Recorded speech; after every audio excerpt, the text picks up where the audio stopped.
Hey everyone, Bill Reid here from the Awakened Homeowner Show and the Awakened Homeowner book. Just been thinking about the discovery series I've been working on, coming to you from my shop up here in the Sierra Nevada mountains. And yeah, I've been thinking more about this discovery series that you may have been listening to. And I'm starting to head towards the budget area of this series. And it's a pretty interesting one because this is one of the most difficult parts of a project to answer way before you even start talking with people. So, what I'm going to do is I'm going to look at a couple tools that are online right now where you can actually estimate your project or at least budget your project based on some of the basic criteria. I went back onto the Facebook groups that I've spoken about. I went online and I got to tell you, there is so much delusion out there. It's unbelievable. There's still people talking about doing projects. I know that there may be in areas that I'm not accustomed to, such as the Midwest or South. I'm from California. Things cost more out here. But regardless, there's people out there talking about $100 a square foot, $120 a square foot, and it's just crazy. I'm actually in the middle of developing an application. It's called BuildQuest, and a big part of it is assembling your dreams and visions, then balancing it with your budget. And our developer's in the middle of it right now, pulling together a tool that's going to really help, I think. The tools that are out there that are being used, I think, as far as I can tell, are using what's called a database that's been developed by the National Association of Home Builders, and they're attempting to factor those into some economic data, geographic data, to try to get to a realistic number. So what I'm going to do in this episode is I'm going to dive into those and I'm going to do it live with you to see where these things really come out at. And I'm going to do it in there's two different things I can find out there. And then I'm going to pop it into my database spreadsheet that I'm developing and compare the numbers. This should be really interesting because what I'm trying to do as a builder for the last 35 years, general contractor, coordinating design and construction of projects. So I'm not just a contractor building projects, I've orchestrated everything from the day people walk in the door that want to design a project, specify everything, and then build everything towards the budget. It's not easy, but this is going to be really interesting to see as we compare the numbers. And that's going to validate what my new application is hopefully going to accomplish. So let's go ahead and jump right in. All right, here we go. We're going to be looking at two online applications that are attempting to build a budget for a construction project to build a new home. Both of these applications use house plans that are available online, and they are importing those plans into their system and they're outputting a construction cost. And what I've done is I've already gone through the process and generated reports, and I'm going to show you those to give you a sense of what they think these projects would cost if you were to build them. Full disclosure here, or a disclaimer, is that this is one of the instigators of causing problems for homeowners when it comes to understanding costs of construction. Now, that said, I think these tools are really valuable only because they get you started. They give you a sense of what things cost, where some of the money goes. The problem is that they're not accurate, and I'm going to show you that. Now, one other thing I'd like you to know is there is an organization called the NAHB, the National Association of Home Builders. What they are is, well, they're an association of home builders. And this is primarily for production home builders across the country that are building hundreds and thousands of homes. They often build the same floor plans, the same designs. There's a big difference between a production home builder and a custom home builder when you're building one-off custom homes that are specifically designed for a homeowner versus production home builders that are buying in mass quantity that have the efficiencies. After building the same home over and over again, you can imagine that they are able to be extremely productive and efficient in building them. Hence, the cost is kept down. So, the reason I'm mentioning this is because I believe, this is just my belief, that some of these online tools are using this report as a benchmark to some of the costs for these different items. And then what they're doing is they are tailoring those or customizing those to their own algorithms, their own formulas, and they're injecting like quality levels. So you as a user can select different quality levels to affect the price. So let's get into this and I'll show you how this works. So what you're seeing here is you're seeing website called Family Home Plans, and this is a plan, house plan 80804, which is a 2,607 square foot home, 4 bedrooms, 2.5 baths, 2-car garage, and the dimensions of the structure. It's a nice looking home. It's a very basic, standard home. Kind of looks like a modern farmhouse style. And you can see that this is the floor plan. Pretty common kitchen, 4 bedrooms, bathroom, half bath, laundry, so on. So this is a really good one to use. One of the reasons I'm using this one too is the square footage amount right up here is really close to the same square footage amount that the National Association of Home Builders uses in their cost study. And we're going to look at that next before we dive into some of these applications. But again, what these applications are doing is they're using this exact plan set. Both of them are using the exact same plan set and then providing you a cost to construct. Let's go ahead and take a look at the National Association of Home Builders report. Try to expand this so you can really see it. So this is a lengthy report, and it's interesting to read it if you'd like to. But this is what we care about right now. This is what they call their sale price breakdown, and they have a $665,298 price tag on a 2,647 square foot home. So you can see this is really similar in size to our sample plan set, and I did that intentionally. Couple key points on this one is that they do have the finished lot price included. They have a total what they call construction cost of 428,000. Then they have some other items that are more related to production home builders like financing cost, marketing and sales and commission. But they do have two other items called overhead and general expenses and then profit. So these numbers I've left into the total because if you were to hire a general contractor to build a home, you're going to have a certain level of overhead and profit built into the project. So what we've got here then is we have a revised amount of $630,000, $630,491, or about $238 per square foot to build this home. As you scroll down, you can see that there are costs associated with certain categories. So here they do have costs for permit fees, water and sewer connections, even architecture and engineering, and they have a percentage of cost over here, which is helpful. We won't go through these in great detail. The reason I'm importing them out to you is because this is not uncommon to categorize the construction costs in certain ways like this: foundation, the framing, exterior finishes, and so on. And the other reason I'm pointing this out is some of these online applications that we're going to be looking at do not include permit fees, do not include the architecture engineering fees. And that's going to be important because those cost money.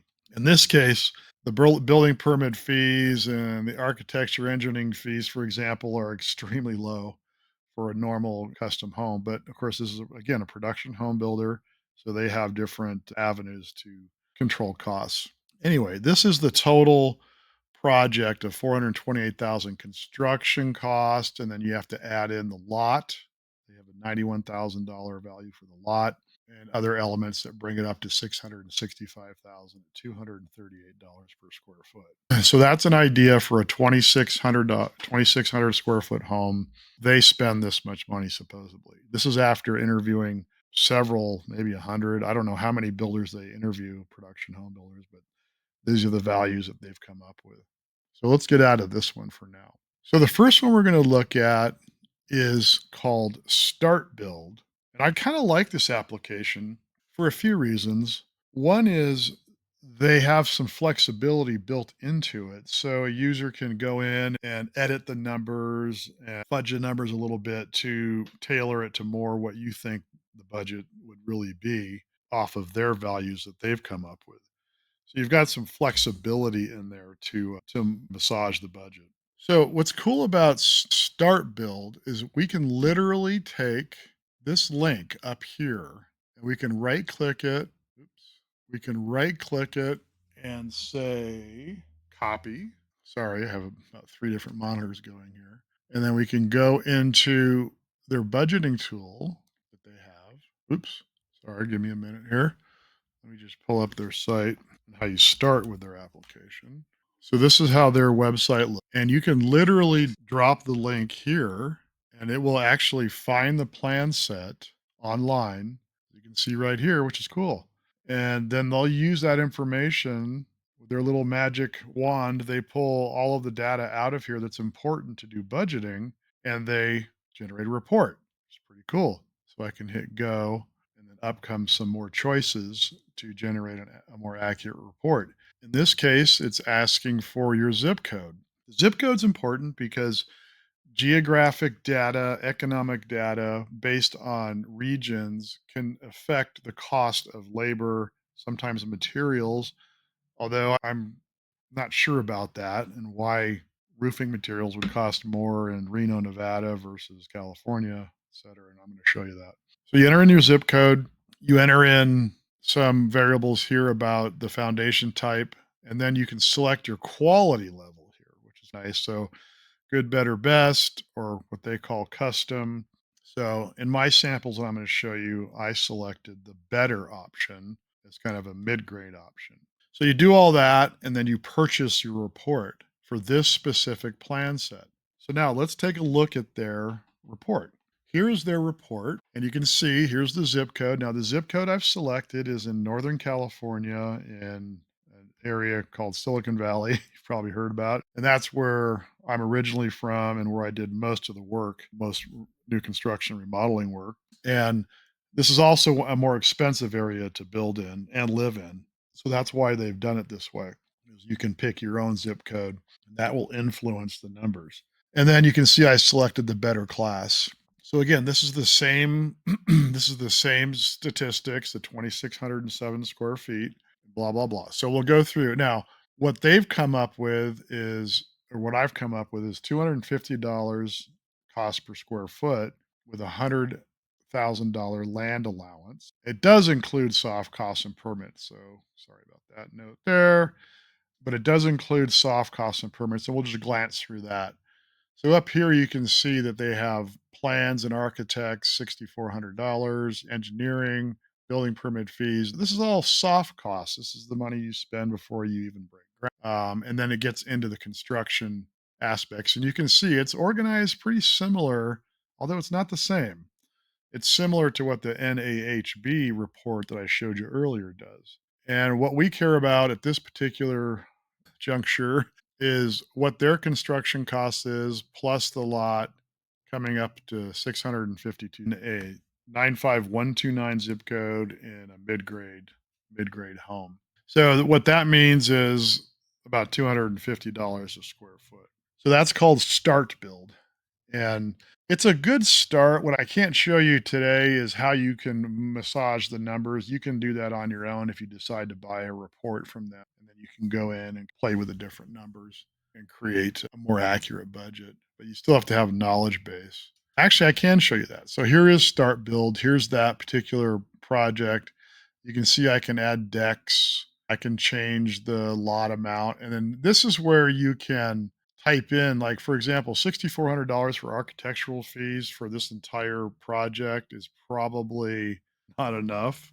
So if we added $5,000 to that number, you can see us editing and changing it. But I'm not going to change it right now. So this is what I like about Start Build. And the other one we're going to look at has some of those features, but I think you have to go to the more pro version. They have three different levels. So here we go. We can change things here. So if I change this to minor slope upgrading like that, you can see it changes the amount. So I kind of like this tool. Here's what I don't like. The number's not even close to what it would cost to build a house. This is what drives me nuts. And this is what is going to screw you over, frankly, if you depend on this to make big decisions. So they probably don't like me saying that. But if you were to take this report as they generated it, and took it to a builder in the 95129 zip code. This is my budget to build a 2,704 square foot home. They might just laugh you right out the door. It's probably double that in that particular zip code. So, this is why I'm showing you this. It's a great start. It's a cool tool. If you have the knowledge to be able to adjust the numbers more, which you can do here if you have the knowledge, or a builder can say, "No, you're not even close. We need to add this and add that." You can play with it and get to a more accurate number. But a normal homeowner who doesn't have that knowledge won't be able to do that. So that's the problem with these. That's called start build. The next one is called homecost.com. And what's neat about them is it's integrated into this particular home plan website. So, family home plans, you can just order a cost to construct report and it will use this system, which is a third party system that's integrated into theirs to build a construction estimate. And that's exactly what I did here. All right. So, this is that website. And then the report, here's where I typed in that same zip code. I specified their standard level. I believe this is using their what they call their instant estimating system, which is not as comprehensive as some of the more premium versions of their tool. And it generated a report. So here's what their reports look like. Looks pretty similar, doesn't it, to the other one? Sorry, that's a different one. That's the Reno one. I want to show you that. That's really interesting. This is the same zip code, 95129. We don't need to go into all these details, but there's some key elements here. I don't see any costs allocated to soft costs, which could be anywhere from 7 to 20% of the cost of the project. Architectural fees, interior design fees, permit fees, consultant fees. And I'll show you that in the last presentation here of this budget spreadsheet that I have. So they've come up with that zip code of $765,000. So it's although it's more than the other one, they don't have the soft costs included and they don't have any land included. So here's what I did. I came up with $294 a square foot with no land, and then $331 a square foot based on a $100,000 allowance for land. The NAHB one, you may remember, was 91,000. Here's the point. The point is, again, this is not a thorough, comprehensive construction budget. But for people who don't understand this business or don't know what to look for, a lot of people, their instincts are to just go to the bottom line and say, "Oh, is that my budget?" That's all you really care about. And honestly, that's all you really should care about. Do you really care how much the tub enclosure is going to be, which by the way is zero, and the site work, which by the way is zero? So there's things that aren't included in here. Do you care how much the baseboards are? They do have their general contracting fee. Now, if you're an owner builder, if you're a DIYer, if you're planning to be right in the middle of this, managing the project yourself, meaning subcontracting, meaning doing work with your own hands, maybe doing the plans yourself and hiring a draftsperson. These tools can be helpful.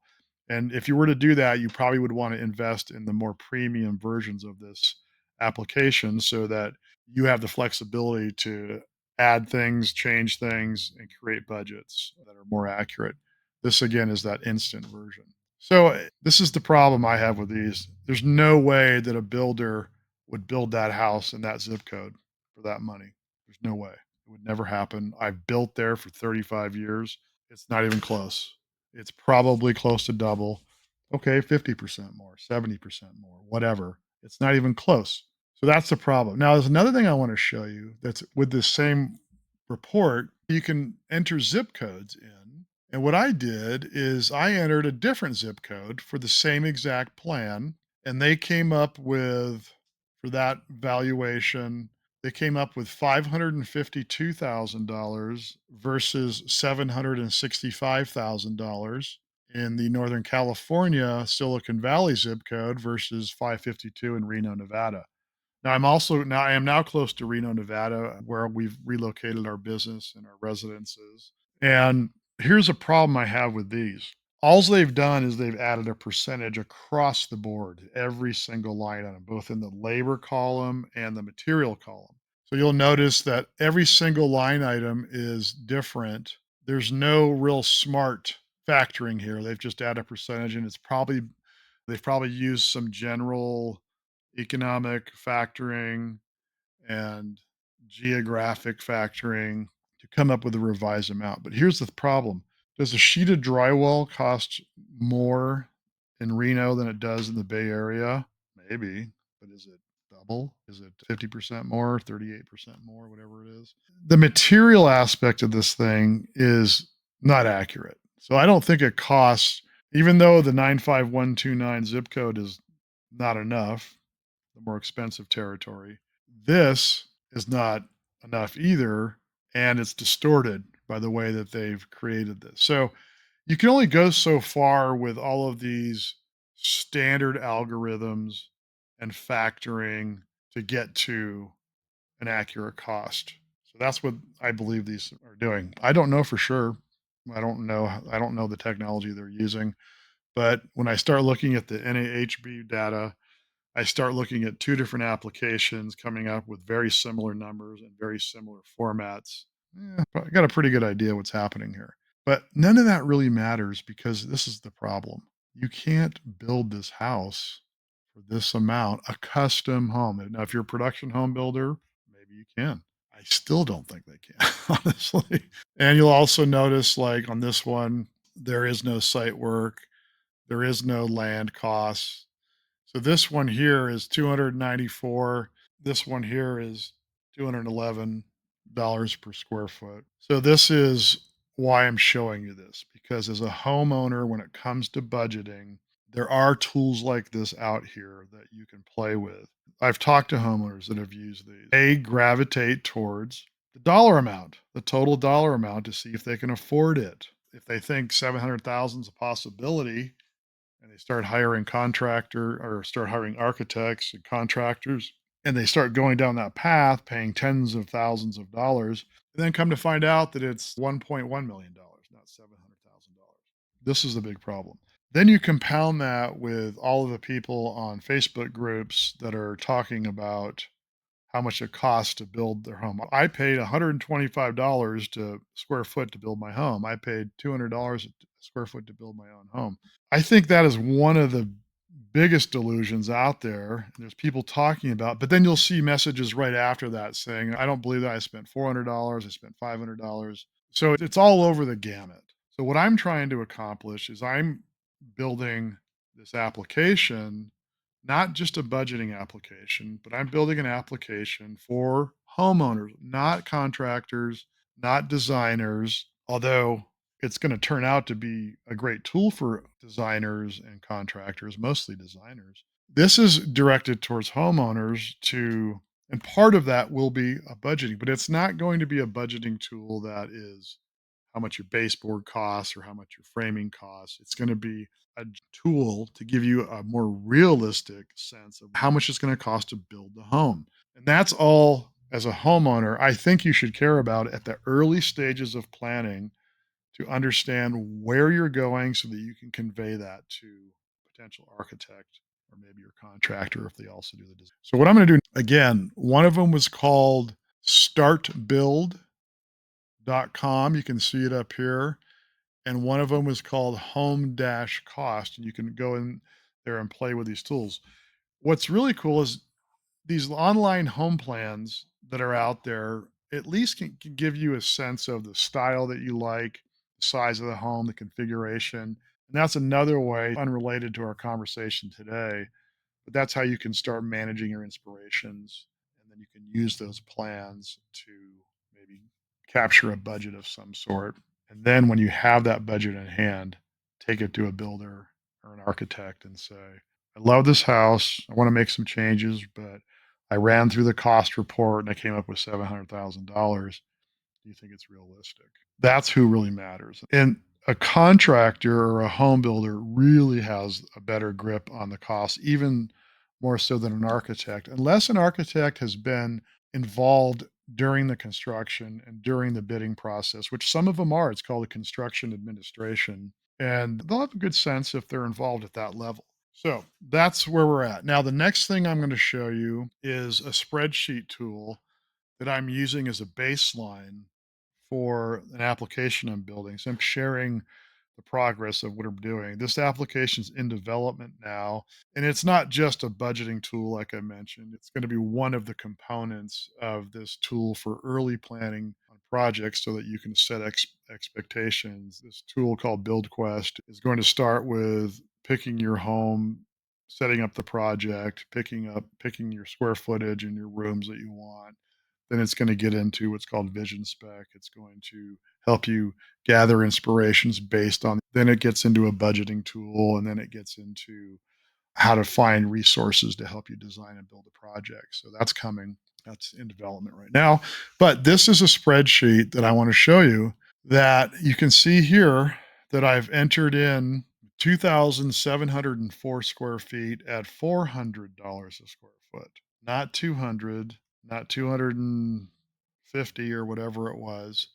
And that comes up with $1,081,600. Now that we're not done yet, as you get into as we get into more of the questions that'll be asked in the application, we put a garage in at around $200 a square foot, and that gets you an $80,000 number. And then there's going to be some other areas that you'll be able to enter costs in, such as landscaping. I don't think I saw that anywhere on some of the other budgeting tools. This costs money, sometimes a lot of money, and sometimes it's a requirement by the cities, by the counties, by the HOAs that it must be done, and it should be put in your budget. 6,000 square foot lot, you could spend, let's call it 60,000, or maybe it's less, maybe it's whatever. It's going to cost you some money to budget in. For this purpose, I'm going to delete that for right now.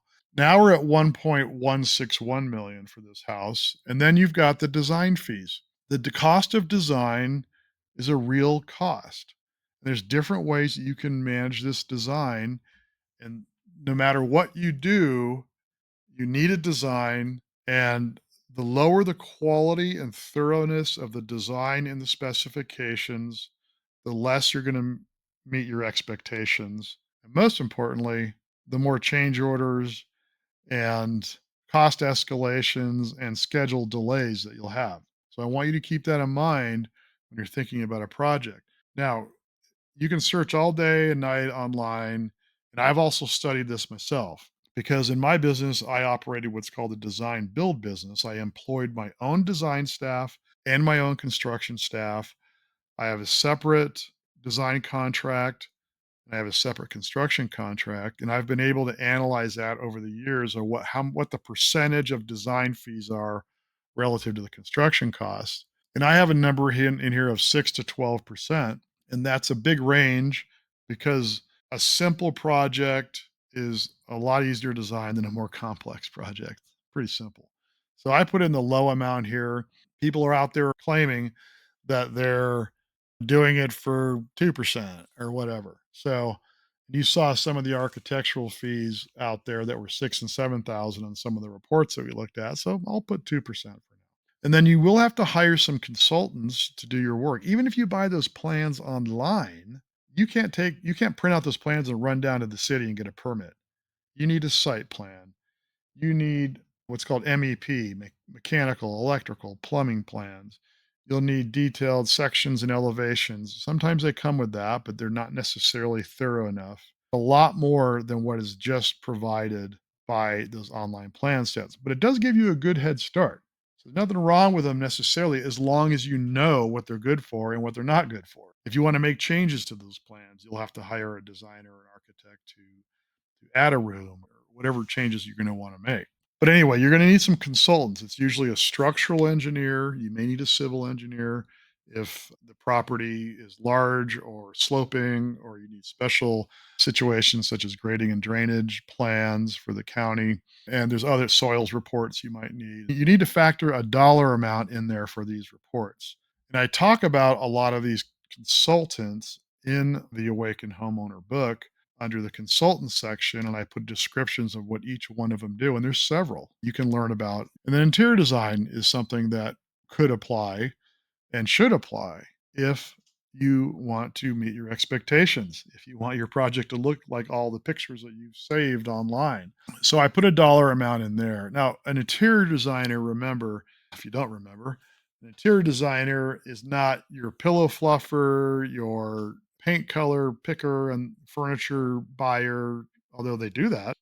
A qualified interior designer for residential construction helps you select and specify all of the materials for the project, from the flooring to the baseboards to the cabinetry and the countertops and the tiles and the backsplashes and the light fixtures and the plumbing fixtures. And they can think about the project holistically because that's their profession.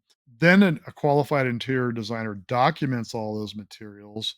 They provide drawings and details to hand off to the subcontractors, the general contractor. For example, a big one is always tile design. And who's doing that? Somebody's got to do that or you're not going to get what you want. So I always factor a cost element into that, and that'll be your choice. So you could try to do it yourself and you'll have zero cost because you're on a tighter budget. Okay, that's great. Permits are another amount that you need to factor in.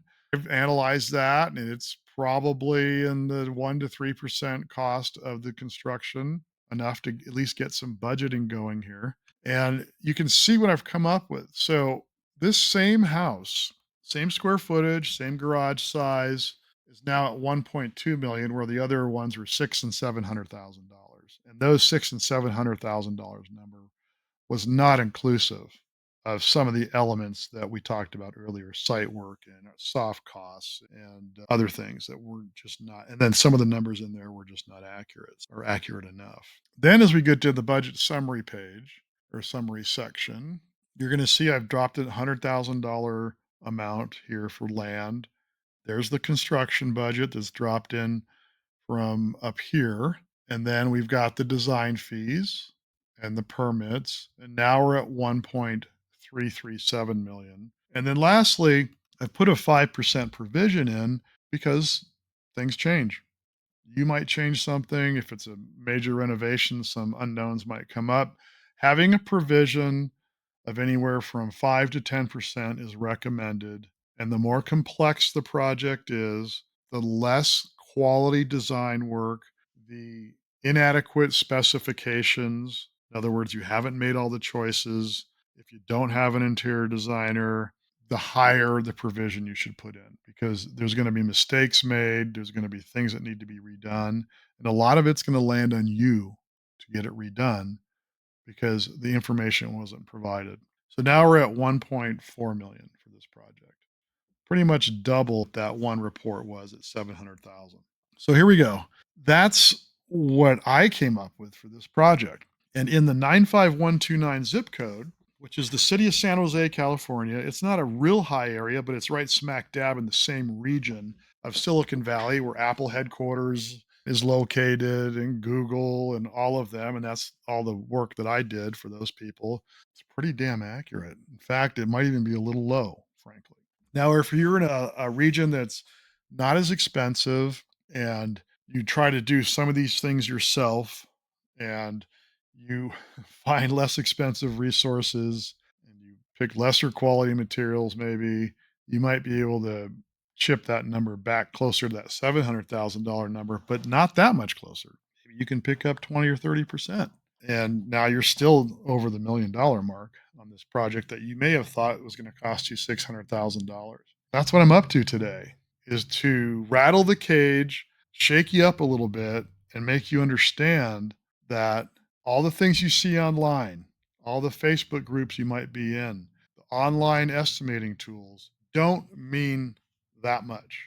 It gets you started, and the best thing you can do to get a sense of what a new home's going to cost, even if it's not the exact home you want, is to get into that plan set, run the budget. Then the secret sauce is to go to an architect and a builder and say, look, I want to build something similar to this on this lot. I ran some numbers through some of these tools and I came up with $700,000. Before we even get started, am I even close? And get their opinion. And that's where you're going to really feel empowered to meet your expectations. So that's what I have for you today. And that kind of runs to the end of our discovery series. for the Awakened Homeowner. I'm going to post this on a podcast and I'm going to post this on YouTube. I realize this isn't necessarily a podcast, but I'm going to put it there anyway. And for those of you who are really interested in this, then I recommend you go over to YouTube, the Awakened Homeowner channel, and watch this video so you can see some of these spreadsheets. And now I feel like you're in a much better position to meet your expectations. That's what I have for you today. This is Bill Reid with the Awakened Homeowner Show. See you on the next one.